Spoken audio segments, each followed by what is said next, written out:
School of Management Studies IGNOU presents an audiobook on the course MMPC-002 Human Resource Management for MBA program. Presenting Block 1, Introduction to Human Resource Management, Unit-1, Concept and Evolution of HRM, Part 1.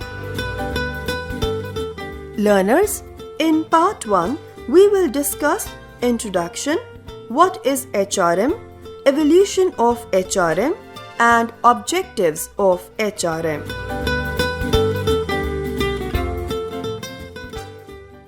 Unit 1, Concept and Evolution of Human Resource Management. In this unit, we will read and understand first the meaning and concept of human resource management. Second, trace the evolution of HRM, that is human resource management. Third, understand the scope and objectives of HRM. And fourth, explain various components of HRM.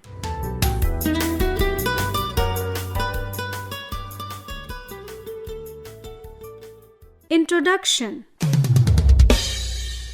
Quoting Mr. N.R. Narayanan Murthy, founder, Infosys Limited, he said, "You must treat your employees with respect and dignity because in the most automated factory in the world, you need the power of human mind. That is what brings innovation. If you want high-quality minds to work for you, then you must protect the respect and dignity." Among the 5 M's of management, namely men, money, machines, materials, and methods, HRM deals with the first M, men. Men are what we refer to as human resources. Human resources are an organization's most valuable and unique asset. Human resource management is a dynamic and challenging task for any organization, especially in the age of globalization and rapid technological change. As a result, all managers must be aware of the concept of HRM and its significance in the workplace. This brings the first unit of the course on HRM. We shall cover the evolution and concept of HRM along with its objectives and scope. As a field of management functions, HRM has undergone many changes over the years, giving it a strategic role in an organization.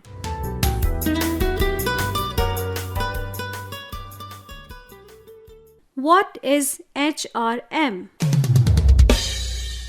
HRM is the process of acquiring, developing, maintaining, and retaining human resources in an organization with the strategic objective of achieving organizational goals. So, what is the significance of the term human resource management? Human. This term refers to an organization's required workforce. The term resource refers to an organization's workforce supply. Management refers to the most efficient use of resources in order to achieve organizational goals. Many eminent management scientists have defined HRM in different ways. Let us study that. First, Edwin B. Filippo. He said, "Human resource management is planning, organizing, directing, and controlling of the procurement, development, resources to the end that individual and societal objectives are accomplished." Second, DeCenzo and Robbins. They said, HRM is a managerial process of acquiring and engaging the required workforce appropriate for the job and concerned with developing, maintenance, and utilization of workforce. Third, DeSella. He said, the policies and practices involved in carrying out the people or human resource aspects of management position, including recruiting, screening, training, rewarding, and appraising, comprises of HRM. Fourth, French Wendell. He said, human resource management is the recruitment, selection, development, utilization, compensation, and motivation of human resources by the organization. Fifth, Storey. He said, a distinctive approach to employment management which seeks to achieve competitive advantage through the strategic deployment of a highly committed and capable workforce using an integrated array of cultural, structural, and personnel techniques. In essence, HRM is a strategic approach to acquire, motivate, develop, and manage human resources of an organization. For each of these functions, there are policies which the HR managers follow, keeping in view the organizational culture.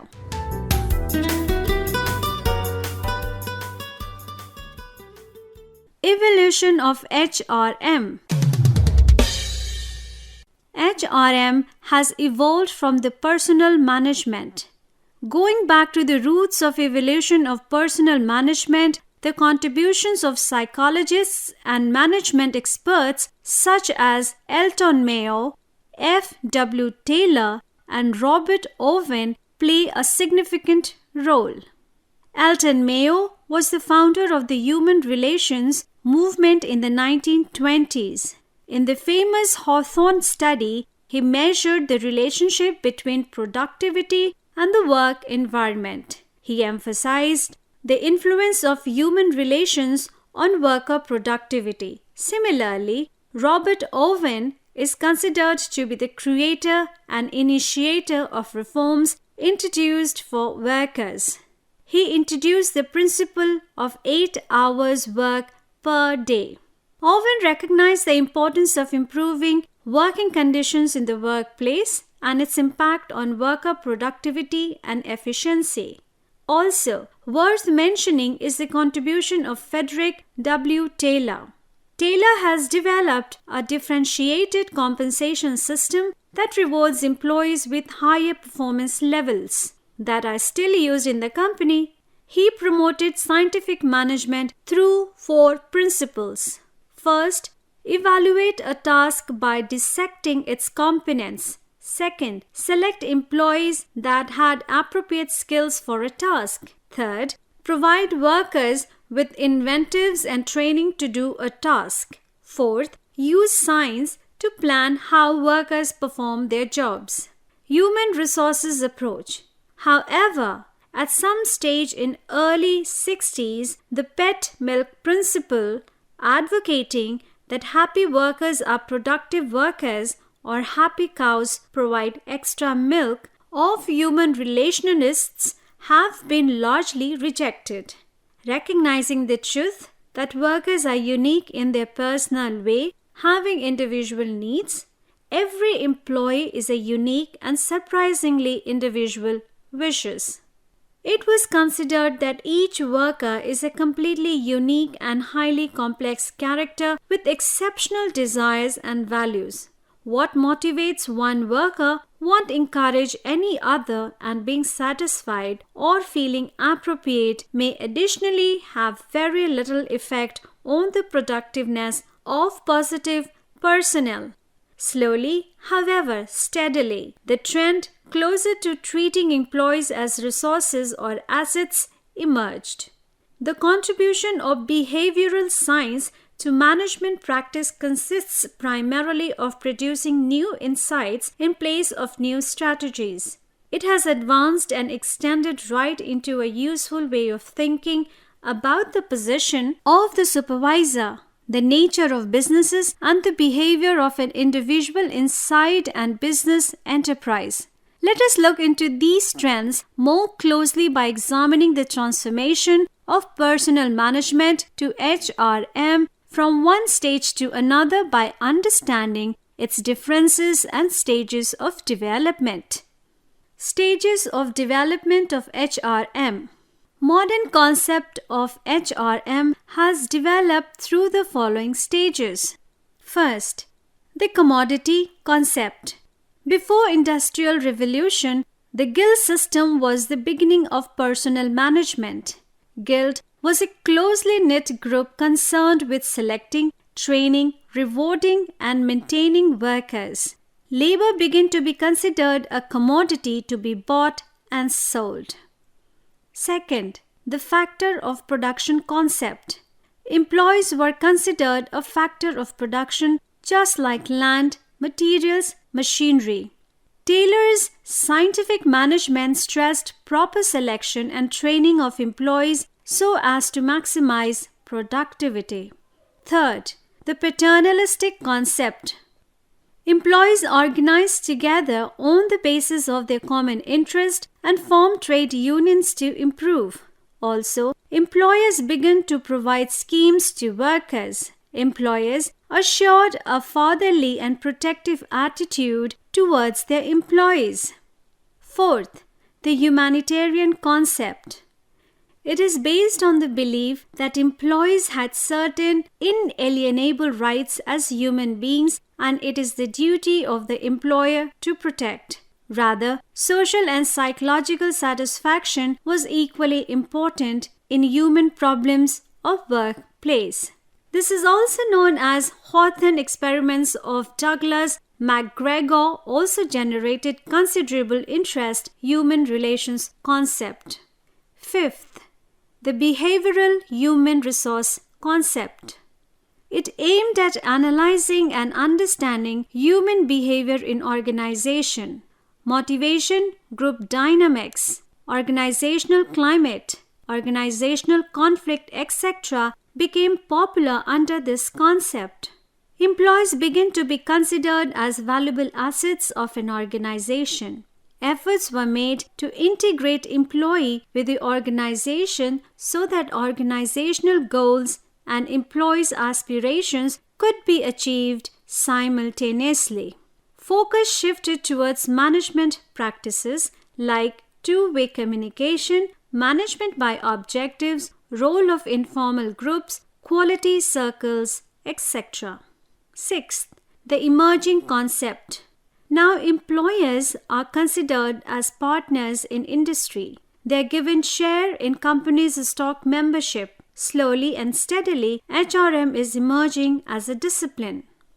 HRM essentially emphasizes and incorporates those expectations which are not being fulfilled through the traditional personnel management. However, few management scholars have opened HRM as old bottle with a new label. It integrates in a meaningful way the numerous subsystems like performance appraisal, career development, organizational development, reward management, employee relations, etc. In the subsequent units, we will be covering all these functions in detail. HRM and its evolution in India. The history of HRM in India dates back to the early 1980s when Mr. Uday Parikh and Mr. T.V. Rao championed the cause of the HRM movement. The early adopters of the HRM movement include public sector enterprises such as Bharat Heavy Electricals Limited, State Bank of India, etc. Initially, Indian organizations used to have an industrial relations department, which has subsequently rechristened as the personnel and IR department with the welfare department as one of its sub-departments. The personnel department predominantly suited the blue-collar employees since their general awareness and educational levels were low and the approach was more of administrative nature. The growing importance of the service sector in the Indian economy has also highlighted the importance of change in approach by the personnel and administrative departments. The profile of an employee in the new scenario has the following features.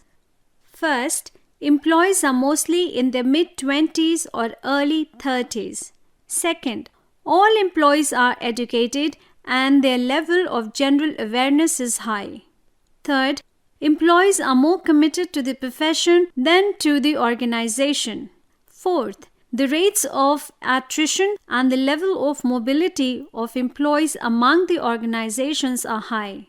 The organizations have to compete for scarce resources, the most important among them being the human resources, more so in the case of the service sector. This has called for the radical transformation of personnel and administrative departments into human resource departments to reflect the human facet of organizations. A glance at the structure of various Indian organizations indicates that the majority of the organizations have re-questioned their personnel and administrative department as human resource development departments. However, this transformation into the HRM mode is at various stages in different organizations. The progressive players and market leaders, especially in the IT and service sectors, have fully adopted this approach, while other players are in the process of adoption. The transformed HR department performs the following functions. First, participating in the strategizing sessions of business policy. Second, preparing the HR strategies in coordination with the corporate strategies. Third, implementing the various HR policies and practices, including HR planning, recruitment and induction, compensation structuring, career planning, competence mapping, performance management, etc.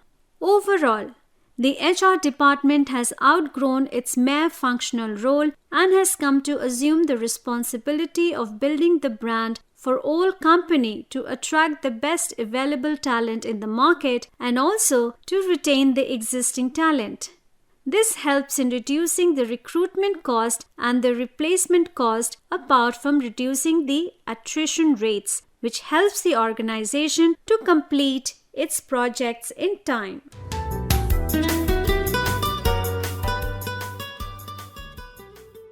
Objectives of HRM. The primary objective of HRM is to make certain the provision of competent human resources in the business enterprise so that it will contribute in reaching organizational objectives. According to Scott, Clothier, and Spriggle, the objectives of human resource management in an organization is to obtain maximum individual development, desirable working relationships between employers and employees, and employees and employees, and to effect the molding of human resources as contrasted with physical resources. Apart from this, there are other objectives too. Specifically, HRM objectives are fourfolds: societal, organizational, functional, and personal. Societal objectives. The societal objectives are socially and ethically responsible for the needs and challenges of society. While doing so, they have to minimize the negative impact of such demands upon the organization. The failure of organizations to use their resources for society's benefit in ethical ways may lead to restrictions. For example, the society may limit human resource decisions to laws that enforce reservation in hiring and laws that address discrimination, safety, or other such areas of societal concern. Organizational objectives. The organizational objectives recognize the role of human resource management in bringing about organizational effectiveness. Human resource management is not an end in itself.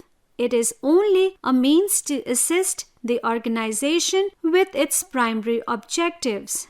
Simply stated, the human resource department exists to serve the rest of the organization. Functional objectives. Functional objectives try to maintain the department's contribution at a level appropriate to the organization's needs. human resources are to be adjusted to suit the organization's demands. The department's level of service must be tailored to fit the organization it serves. Personal objectives. Personal objectives assist employees in achieving their personal goals, at least insofar as these goals enhance the individual's contribution to the organization.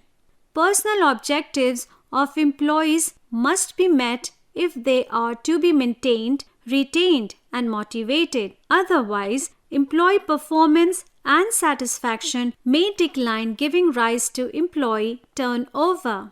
In order to achieve the above objectives, human resource management undertakes the following activities. First, human resource planning, that is, determining the number and kinds of personnel required to fill various positions in the organization. Second, recruitment, selection, and placement of personnel, that is, employment function. Third, training and development of employees for their efficient performance and growth. Fourth, appraisal of performance of employees and taking corrective steps such as transfer from one job to another. Fifth, motivation of workforce by providing financial incentives and avenues of promotion. Sixth, remuneration of employees. The employees must be given sufficient wages and fringe benefits to achieve higher standard of living and to motivate them to show higher productivity. Seventh, social security and welfare of employees.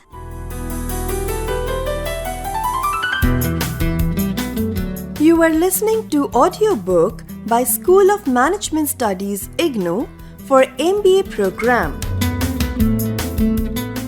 Course code MMPC-002 Human Resource Management, Unit-1, Part-1.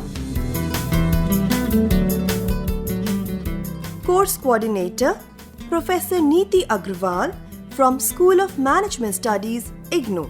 Voiceover by Santosh Bharati. Edited by Tarannum Jahan. Program assisted by Jagbandhu Jana. And program produced by Manoj Kumar Singh. This program was brought to you by Electronic Media Production Center of Indira Gandhi National Open University.